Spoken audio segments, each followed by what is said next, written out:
औरत का लिपस्टिक लगाकर घर से बाहर निकलना हराम, औरत का खुशबू लगाकर घर से बाहर निकलना हराम, औरत का इतर लगाकर परफ्यूम लगाकर घर से बाहर निकलना हराम। यहां तक कि औरत खुशबूदार कोई चीज, कोई तेल ही क्यों ना हो, डाबर आंवला या चमेली, अगर ये तेल भी लगाकर घर से बाहर निकलती है तो उसके लिए ये भी हराम।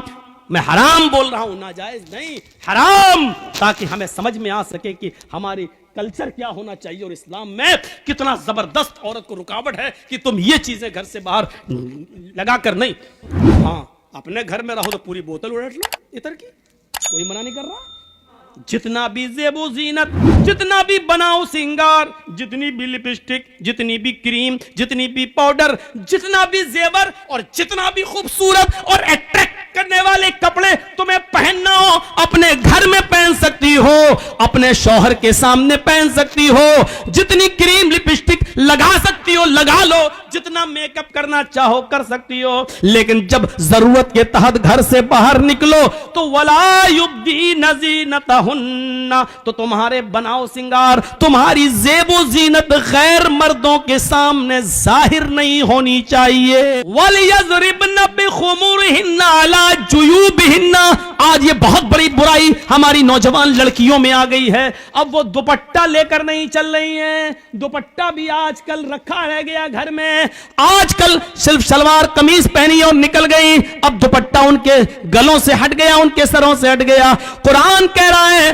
जब वो निकले, जरूरत के तहत भी कहीं जाए तो वलियज़रिबन बिखुमुरिहिन्ना अला जुयूबिहिन्ना, तो वो अपने सीनों पर अपनी ओढ़नियों को डाल लें, अपने दुपट्टों को, किसी मोटी चादर को वो अपने सीनों पर डाल लें। वलियज़रिबन बिखुमुरिहिन्ना, खिमार दुपट्टे को ओढ़नी को कहते हैं और उसी का प्लूरल खुमुर इस्तेमाल हुआ है। वो उससे अपना सीना ढांक ले, वो कोई मोटी चादर अपने जिस्म पर ओढ़ ले, अपने सीनों पर। जुयूब, जेब कहां होती है?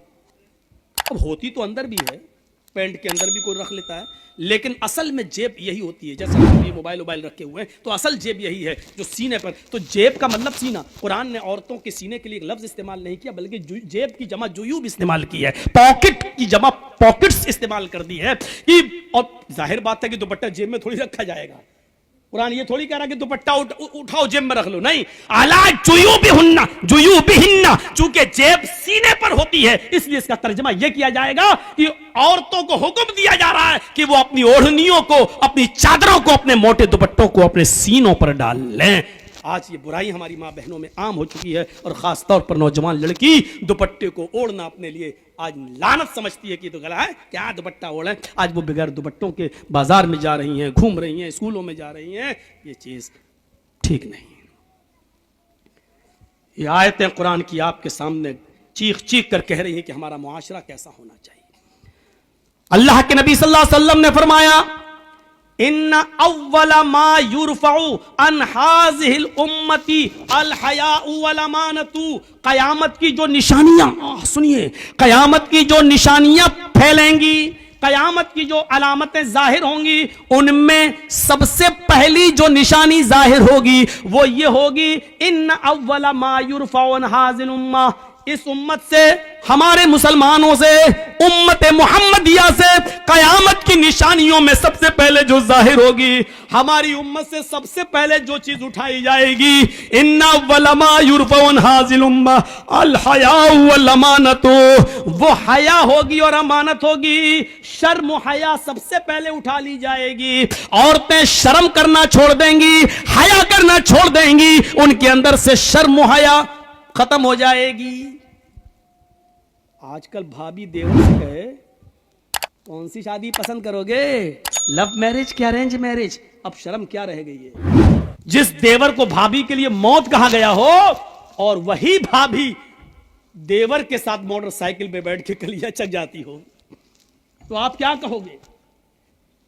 जिस बहनोई के लिए साली के लिए बहनोई को मौत कहा गया हो वो साली अपने बहनोई की मोटरसाइकिल पर बैठकर या गाड़ी पर बैठकर मालदा और फरक्का जाती हो या कलकत्ता जाती हो, और ताज्जुब ये कि बेशर्मी की हदें पार करते हुए उस साली का बाप यानी ससुर अपने दामाद को खुद ये कहता हो, और बीवी अपनी बहन को अपने शौहर के साथ खुद भेज देती हो, तो फिर शर्म और हया रह कहां गई है? सुनना पड़ेगा, ये सख्त जुमले हैं, सुनना पड़ेगा तुम्हें, नहीं तुम्हारे बाप को भी सुनना पड़ेगा, क्योंकि ये हक, ये अथॉरिटी, ये पावर मुझे इस्लाम ने दिया है जो मुझसे कोई नहीं छीन सकता है। मेरे भाइयों, जिस तरीके से देवर की बाइक पर भाभी का बैठकर जाना हराम है, उसी तरीके से बहनोई के साथ साली का मोटरसाइकिल पर और गाड़ी पर बैठकर अकेला सफर करना भी हराम है। दोनों मुजरिम हैं और इस्लाम की नजर में दोनों गलत हैं और दोनों हराम है।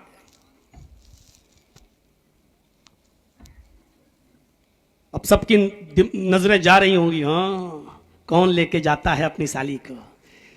सबके दिमाग घूम रहे होंगे, कौन है जो अपनी भाभी को लेके जाता है? बहुत से हैं, स्कूल में पढ़ाती हैं, टीचर हैं। आदमी तो बेचारा सुबह दुकान पे चला गया, छोटा भाई भाभी को पहुंचाने जा रहा है स्कूल, लेने भी जा रहा है स्कूल। अगर देवर और भाभी का रिश्ता इतना पाकीज़ा होता तो अल्लाह के रसूल कभी देवर के लिए मौत का लफ्ज इस्तेमाल ना करते।